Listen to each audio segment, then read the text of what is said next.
Taiwan says 5 Chinese Coast Guard ships entered restricted waters around the Kinmen Islands. Taiwan's defense minister says the Chinese vessels were chased away by Taiwanese forces.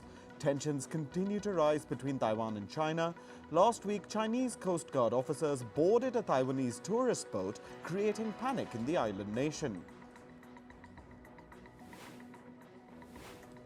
French President Emmanuel Macron refused to rule out sending troops to Ukraine. He said that sending troops was an option if the security situation demanded such a move. Macron also said, and I quote, "Russia cannot and should not win the war." Israel says that its army killed at least 30 Hamas fighters in the city of Khan Yunis in South Gaza. Israeli forces launched a massive assault in the city yesterday. Meanwhile, tanks and troops from the Israeli army were seen patrolling the ruins of southern Gaza.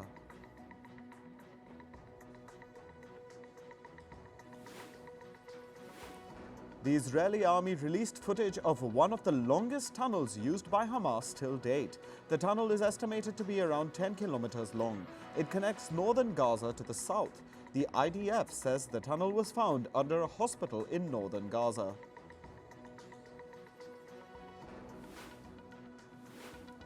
Food and medical supplies were airdropped into Gaza by the Royal Jordanian Army. 4 transport aircraft dropped aid for Palestinians in the Rafah camp and 10 other sites in southern Gaza. This was the biggest airdrop operation so far, with much-needed aid dropped to millions of Gazans. US President Joe Biden says he is hopeful for a full ceasefire between Israel and Hamas by next week. Biden added that he's working towards achieving a ceasefire by the 4th of March. He added that one aspect of the deal would include the release of Israeli hostages. Currently, at least 130 Israelis are still being held hostage by Hamas fighters. A US Air Force trooper set himself on fire outside the Israeli embassy in Washington. The soldier carried out the act of self-immolation to protest the ongoing war in Gaza. The airman yelled "Free Palestine" multiple times as he was engulfed in flames. First responders managed to douse the flames, but the soldier was declared dead after he was rushed to a nearby hospital. The Greek government has approved sending its warships to patrol the Red Sea. This comes after a Greek commercial ship was struck by Yemen-based Houthi rebels last week. Greece will now join the European Union's naval mission in the Red Sea. France, Italy and Germany are leading the maritime operation.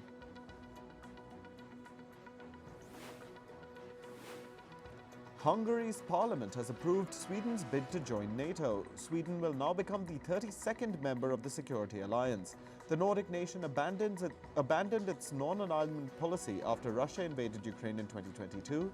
Sweden's complete inclusion in NATO will occur after a document signing ceremony in the US.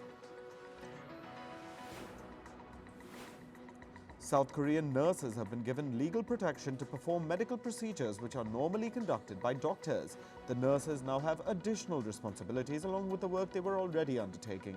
Some nurses have complained about the heavier workload. Meanwhile, more than 2/3 of South Korea's doctors remain on strike. They are protesting the government's plan to increase the number of doctors in the country.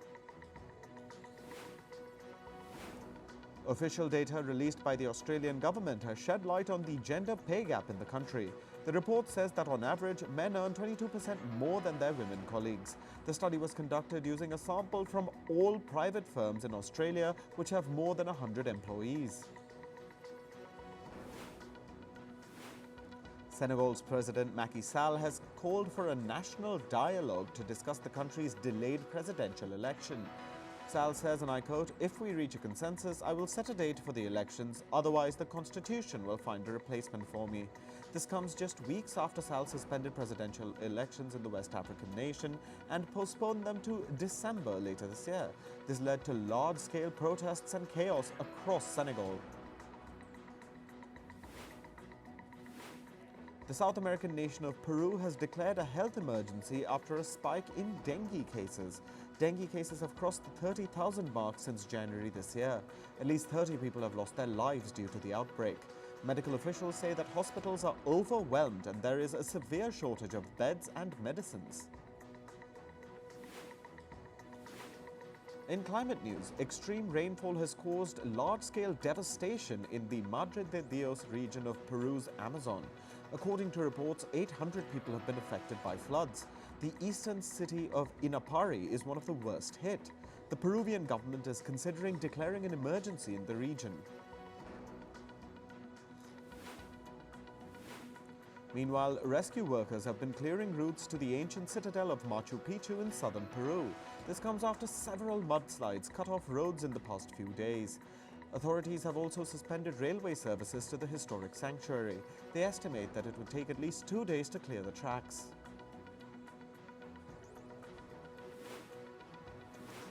In Bolivia, floods and landslides have forced hundreds of residents to leave their towns.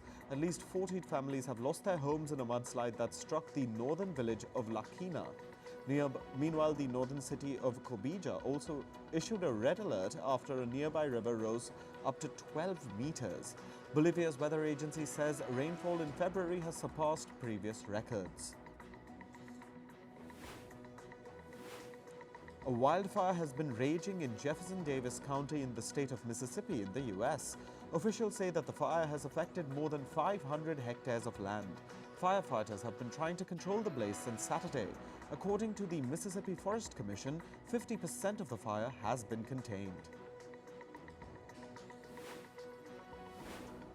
The northern and central parts of the U.S. will likely see a sharp swing in temperatures this week. American forecasters say a heat wave in these areas will make way for a cold front. In the state of Wisconsin, the mercury is expected to reach an all-time high for the month of February. However, the warm spell would be short-lived as heavy rains may trigger snowfall by the evening. A deadly type of bird flu has reached the mainland of Antarctica for the first time. The Spanish National Research Council has found the H5N1 virus in 2 dead seabirds. Scientists say the flu is a potential threat for the continent's huge penguin colonies. The virus has killed millions of wild birds globally since 2021. Brazil says it's partnering with the world's biggest financial climate coalition, the Glasgow Financial Alliance, to achieve net zero carbon emissions. The tie-up is expected to mobilize funding for clean energy in the country.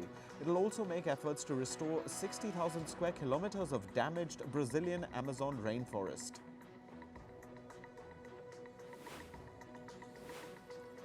On to business and tech news. Bitcoin briefly touched the $57,000 mark yesterday. The cryptocurrency's price surged by 9%. The level was last observed 2 years ago in November 2021. This rally in Bitcoin has been attributed to substantial buying by institutional investors. MicroStrategy, a US software firm, revealed yesterday that it had recently acquired 3,000 Bitcoins for $155 million. US companies are now prohibited from exporting goods and technology to Canadian equipment firm Sandvine. Sandvine is accused of aiding the Egyptian government in targeting human rights activists and politicians. According to the US authorities, Sandvine's technology is used in mass web monitoring and the censorship of Egyptian opposition. An expert panel has found a disconnect between Boeing's top management and employees. The panel was appointed by the U.S. Federal Aviation Administration to review Boeing's safety management in early 2023. The panel report said that there is a lack of awareness of safety metrics at all levels of the organization. It also found an inadequate implementation of the plane maker's safety culture on a number of fronts. Citigroup has appointed Viswas Raghavan as its new head of banking. Earlier, he worked as head of global investment banking at JP Morgan. Raghavan has left JP Morgan Chase and will join Citigroup this summer. Meanwhile, Citigroup is streamlining its businesses into 5 main units that report directly to the CEO, Jane Fraser. Online travel firm Expedia is laying off 1,500 employees globally. This represents about 9% of its total workforce. The job cuts are part of Expedia's organizational restructuring. This comes after the firm forecast a decline in revenue for 2024 earlier this month.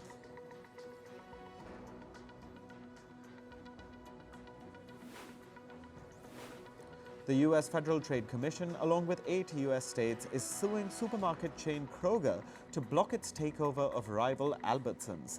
The FTC says that the merger of 2 of the biggest U.S. grocery chains could result in essential items getting more expensive. The $24 billion deal has drawn criticism from lawmakers and consumer groups. They are concerned about potential grocery price hikes, job losses, and store closures following the merger. Chinese plane maker Comac will be showcasing its jets in 5 Southeast Asian countries in the coming weeks. The countries include Vietnam, Laos, Cambodia, Malaysia, and Indonesia. The firm will be displaying its narrow-body jet C919 and smaller regional jet ARJ21. Last week, these jets were showcased at the Singapore Air Show, their first flight outside mainland China. Chinese fashion firm Shein is reportedly considering a public listing in Britain rather than in the US. The decision comes amid increased scrutiny of listings by Chinese firms on the US stock exchanges. According to the report, Shein is worried that the US Securities and Exchange Commission may not approve its IPO. The company is exploring the possibility of listing in other territories including the UK, Hong Kong, or Singapore.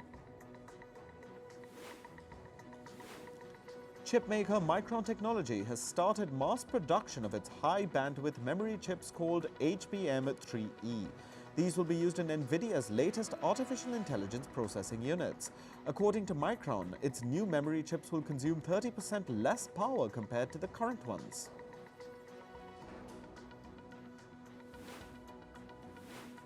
Meanwhile, Google's AI unit head has said that they will relaunch the Gemini AI image generator in the next few weeks. A Gemini model-based AI tool was introduced for public use earlier this month. However, it was pulled down last week. This was after some users reported that the AI bot generated inaccurate historical images. Moving to sports. In cricket, Indian skipper Rohit Sharma took a dig at players reluctant to participate in Test cricket. In the post-match conference after the 4th Test in Ranchi, he said players who don't have the hunger to play Tests won't be given a chance in the format. Rohit Sharma's stern message comes after the BCCI hinted at consequences for players who skip first-class cricket.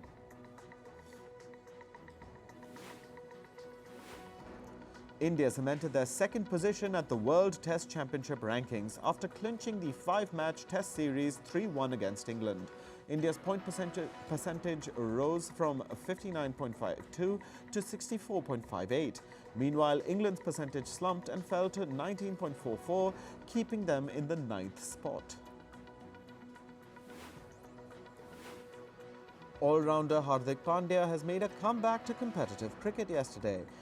He featured in a tournament and notched 2 for 22 in 3 overs. Pandya was out of action after suffering an ankle injury during the ODI World Cup last year. In football, English Premier League club West Ham beat Brentford 4-2. Jared Bowen found the back of the net thrice for the Hammers. Emerson scored the 4th for West Ham with a stunning 25-yard strike. This was West Ham's first victory in 2024. FIFA are launching a new series that will comprise of friendly matches in one location. This biennial series will start in March along with a soft launch scheduled in 4 countries. There are no trophies or prize money for this tournament. It's going to give national teams the opportunity to play teams from other confederations, with FIFA covering the travel costs. In tennis, Andy Murray dropped a retirement hint after winning the first round of the Dubai Open. Murray was a set down, but he fought back to overcome Canada's Denis Shapovalov. Speaking after the match, he said, and I quote, "I probably don't have too much left, but I'll do as best as I can these last few months." Pro golfer Rory McIlroy clinched the Match Exhibition tournament in West Palm Beach yesterday. This was the 9th edition of the Match Exhibition Golf Series that saw the pros McIlroy, Max Homa, Lexi Thompson and Rose Zhang battling it out. McIlroy won by racking up the most money with a win on 3 holes and the tiebreaker. In Formula One, Red Bull team boss Christian Horner could either lose his job or be cleared of the allegations of misbehavior made against him by a female colleague. Reports say Red Bull's parent company will arrive at the decision before the Bahrain Grand Prix, which is on the 2nd of March. Australia announced an additional $14.2 million for the promotion of rugby. This is to boost the participation of Pacific Islands in the Rugby Union. The aid will include support for training players and hosting major tournaments. The move is part of Australia's diplomatic push in the region. The Russian and Canadian Olympic committees both filed appeals with the Court of Arbitration for Sport. The appeals pertain to a doping case involving disqualified Russian figure skater Kamila Valieva. Russia's appeals call for its gold in the figure skating event to be reinstated. Meanwhile, Canada's appeal is seeking a ruling that would upgrade Canada to the 3rd place in rankings. On to entertainment. With just days left for the coveted Oscars ceremony, the first list of presenters for the awards have been announced. The list includes names like Zendaya, Michelle Pfeiffer and Al Pacino. Some presenters who were a part of the ceremony last year, like Brendan Fraser and Michelle Yeoh, will also join the group. The 96th Oscars ceremony will take place on the 10th of March.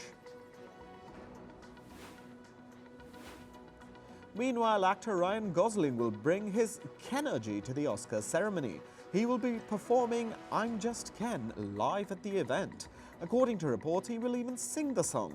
I'm Just Ken has also been nominated for Best Original Song at the Oscars. The cast members of Dune Part 2 put their most fashionable foot forward for the premiere of the film. The premiere took place in New York City and had cast members like Timothée Chalamet, Zendaya and Austin Butler in attendance. Actors Florence Pugh, Anya Taylor-Joy and Josh Brolin also were present at the ceremony. Dune Part 2 will release in theaters on the 28th of February. Meanwhile, the premiere of The Regime, starring Kate Winslet, also took place in New York City. Winslet arrived at the event in a chic, oversized, cream-colored blazer. Other celebrities who attended included Wilson Cruz, Lane Slattery and Luke Slattery. The 6-episode series will premiere on the 3rd of March.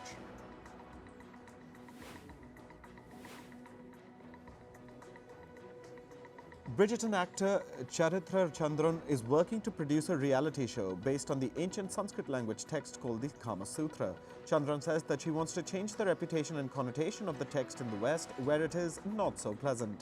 The show is in its early stages of production. Piers Morgan, Nigella Lawson and Oprah Winfrey are the new victims of deepfake. They were featured in an online advertisement promoting a self-help course. The manifestation course was selling for approximately $37. The course claimed that it could change one's life. Rapper Kanye West has called out athletic apparel and footwear company Adidas for selling fake Yeezys. He expressed his dissatisfaction on social media, claiming that he never approved the designs. The rapper alleges that the company will soon start selling a new line of shoes which were designed by him. West also added that Adidas is suing him for $250 million. A producer has filed a sexual assault lawsuit against rapper Sean Combs, who is popularly known as Diddy.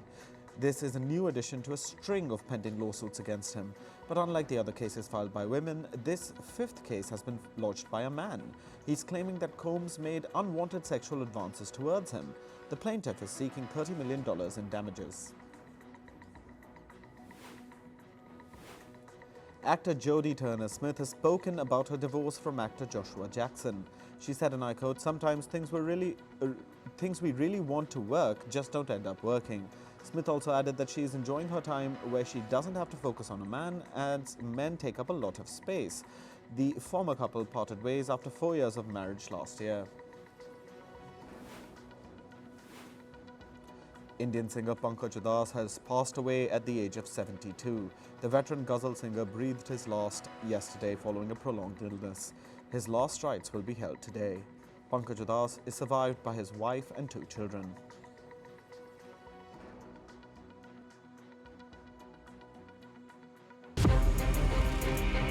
From impeachments to inaugurations, if it's a political story, we are on the scene.